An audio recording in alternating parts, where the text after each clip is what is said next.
Madam ಈಗ ಈ school ಮುಂದೆ ಕುಟುಂಬಸ್ಥರ ಜೊತೆ ಪ್ರತಿಭಟನೆ ಕುಳಿತಿದ್ರು. ಹೌದು ಸರ್. ಏನಾಗಿದೆ ಸರ್ ಮನೆಗೆ ಹೋದರೆ ನನ್ನ ಗಂಡ ಮನೆಗೆ ಸೇರಿಸ್ತಾ ಇಲ್ಲ ಸರ್. ಅತ್ತೆ ಮಾವ ಎಲ್ಲ ಒಂದು ವರ್ಷದ ಮುಂಚೆ ಮದುವೆ ಮಾಡ್ಕೊತಿದ್ದು ಸರ್. ವರ್ಷದಿಂದ ಟಾರ್ಚರು ಸರ್. ಮದುವೆ ಆದಾಗಿಂದ ಟಾರ್ಚರ್ ಕೊಡ್ತಾನೆ ಇದ್ದಾರೆ.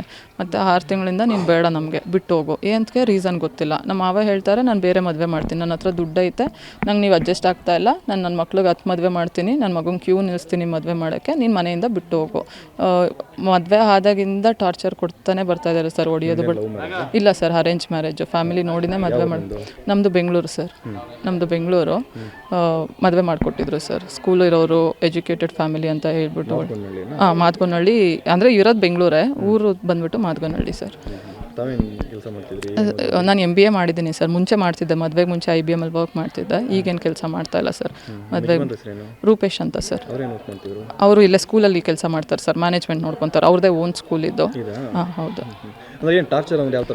ಅಂದರೆ ಡೌರಿ ತೊಗೊಂಬ, ಇದು ನಾನು ಒಬ್ಬಳೆ ಮಗಳು ಸರ್. ನಮ್ಮ ಅಣ್ಣ ತೀರ್ಕೊಂಡಿದ್ದಾರೆ ನಮ್ಮ ಮನೆಯಲ್ಲಿ. ಒಬ್ಬಳೆ ಮಗಳಾಗಿರೋದ್ರಿಂದ ಎಲ್ಲ ನನ್ನ ಹೆಸ್ರಿಗೆ ಬರ್ಸ್ಕೊಡು ಈಗಲೇ.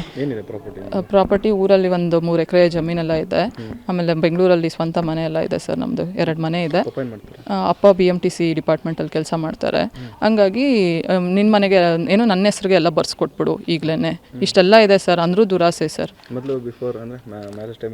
ಇಲ್ಲ ಸರ್, ಬಿಫೋರ್ ಮ್ಯಾರೇಜ್ ಎಲ್ಲ ಚೆನ್ನಾಗಿ ಭರವಸೆ ಕೊಟ್ಟು ನಾವು ಚೆನ್ನಾಗಿ ನೋಡ್ಕೊತೀವಿ. ಹಂಗೆ ವರದಕ್ಷಿಣೆ ಅಂದರೆ ಒಡವೆ ಎಲ್ಲ ಹಾಕಿ ತುಂಬ ಗ್ರ್ಯಾಂಡಾಗಿ ಮದುವೆ ಮಾಡಿಕೊಟ್ಟಿದ್ದಾರೆ ಸರ್. ಒಂದು 70-80 ಲಕ್ಷ ಖರ್ಚು ಮಾಡಿ ಬೆಂಗಳೂರಲ್ಲೇ ಮದುವೆ ಮಾಡಿರೋದು ಸರ್. ಎಂಗೇಜ್ಮೆಂಟಿಂದ ಹಿಡಿದು ನಮ್ಮ ಕಡೆ ತುಂಬ ಅಫಿಷಿಯಲ್ ಜನ ನಮ್ಮ ಗ್ರ್ಯಾಂಡಾಗೇ ಆಗಬೇಕು ಅನ್ನೋ ಥರ ಎಲ್ಲ ಡಿಮ್ಯಾಂಡ್ ಮಾಡಿದ್ರು. ನಮ್ಮ ತಂದೆನೂ ಇರೋಳೊಬ್ಳು ಮಗಳು, ಚೆನ್ನಾಗಿರಲಿ ಮಗಳು, ಮಗ ಅಂತೂ ಹೋಗ್ಬಿಟ್ರು, ಮಗಳಾದರೂ ಚೆನ್ನಾಗಿರಲಿ ಅಂತ ಹೇಳಿ ತುಂಬ ಖರ್ಚು ಮಾಡಿ ಮದುವೆ ಮಾಡಿಕೊಟ್ಟಿದ್ದಾರೆ ಸರ್. 70-80 ಲಕ್ಷ ಮದುವೆಗೆ ಖರ್ಚು ಮಾಡಿದ್ದಾರೆ ಸರ್. ಮದುವೆ ಆಗಿ ತಿಂಗಳಿಂದನೇ ಸ್ಟಾರ್ಟ್ ಆಯಿತು ಸರ್. ಪ್ರಾಬ್ಲಮ್ ಏನಂದರೆ ನಮ್ಮ ಅತ್ತೆ ಮಾತು ಕೇಳಬೇಕಂತೆ. ಅತ್ತೆ ಮಾತು ಅಂದರೆ ಕೂತ್ಕೊಳ್ಳೋಕ್ಕೂ ಅಮ್ಮನ ಪರ್ಮಿಷನ್ ತೊಗೋಬೇಕು, ನಿಂತ್ಕೊಳ್ಳೋಕ್ಕೂ ಪರ್ಮಿಷನ್ ತೊಗೋಬೇಕು. ಎಲ್ಲ ಗಂಡ ಅದನ್ನು ಎಲ್ಲೂ ಆಚೆನೂ ಕರ್ಕೊಂಡು ಹೋಗಲ್ಲ. ಬರಬೇಕು, ಸ್ಕೂಲ್ಗೆ ಬರಬೇಕು, ಇಲ್ಲಿ ಕೆಲಸ ಮಾಡಬೇಕಂತೆ. ಇಲ್ಲಿ ಸ್ಟಾಫ್ ಶಾರ್ಟೇಜ್ ಇರ್ತಾರಂತೆ. ನಾನು ಬಂದು ಟೀಚಿಂಗ್ ತೊಗೋಬೇಕಂತೆ, ಕೆಲಸ ಮಾಡಬೇಕು, ಮನೆಗೆ ಹೋಗಿ ಕೆಲಸ ಮಾಡ್ಕೊಂಡು ಬಿದ್ದಿರಬೇಕು. ಮನೇಲಿ ಒಂದು ಕೆಲಸದವರು ಸ್ಕೂಲ್ಗೆ ಒಂದು ಕೆಲಸಕ್ಕೆ ಬೇಕಾಗಿತ್ತು ಅಷ್ಟೇ. ಅವ್ರಿಗೆಲ್ಲೂ ಹೆಂಡ್ತಿ ಅಂತ ಬೇಕಾಗಿರಲಿಲ್ಲ. ಸೊ ಮದುವೆ ಮಾಡಿ ಕರ್ಕೊಂಬಂದರು. ಒಳ್ಳೆ ಎಜುಕೇಷನ್ ಇರೋ ಮಕ್ಕಳನ್ನೇ ಟಾರ್ಗೆಟ್ ಮಾಡ್ತಾರೆ ಸರ್ ಅವರು.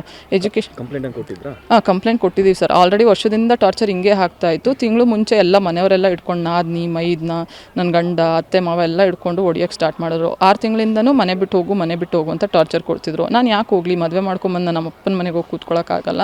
ನಮ್ಮ ಅಪ್ಪ ಅಮ್ಮ ಎಲ್ಲ ನೊಂದ್ಕೊಂತಾರೆ, ನಾನು ಹೋಗಲ್ಲ, ನಾನು ಇಲ್ಲೇ ಇರ್ತೀನಿ ಅಂದರೆ ನಾನು ಯಾವಾಗ ಹೋಗಲಿಲ್ಲ. ಎಕ್ಸ್ಟ್ರೀಮ್ ಆಯಿತು, ಬಡಿಯೋಕ್ಕೆಲ್ಲ ಸ್ಟಾರ್ಟ್ ಮಾಡಿದ್ರು. ಅವತ್ತು ಹೆಂಗೋ ತಪ್ಪಿಸ್ಕೊಂಡು ನಾನು ಆಚೆಗೆ ಬಂದು ಎಲ್ಲ ರಕ್ತ ಎಲ್ಲ ಬರ್ತಿತ್ತು. ನಾವು ಮೆಡಿಕಲ್ ಎಲ್ಲ ಮಾಡಿಸ್ಬಿಟ್ಟು ಸ್ಟೇಷನ್ಗೂ ಹೋಗಿ ಕಂಪ್ಲೇಂಟ್ ಕೊಟ್ಟಿದ್ದೀವಿ ಸರ್. ಬಟ್ ಸ್ಟೇಷನ್ ಅವರು ನೀಟಾಗಿ ರೆಸ್ಪಾಂಡ್ ಮಾಡ್ತಾ ಇಲ್ಲ. ಇವರು ದುಡ್ಡಿದೆ ಪ್ರಭಾವಿಗಳು ಅಂದ್ಬಿಟ್ಟು ತಿಂಗಳಾಗಿದೆ ಸರ್ ನಾವು ಕಂಪ್ಲೇಂಟ್ ಕೊಟ್ಬಿಟ್ಟು. ದಿನ ಸ್ಟೇಷನ್ ಹತ್ರ ಹೋಗ್ತೀವಿ, ಬೆಳಗ್ಗೆಯಿಂದ ಸಂಜೆ ಕಾಯ್ತೀವಿ.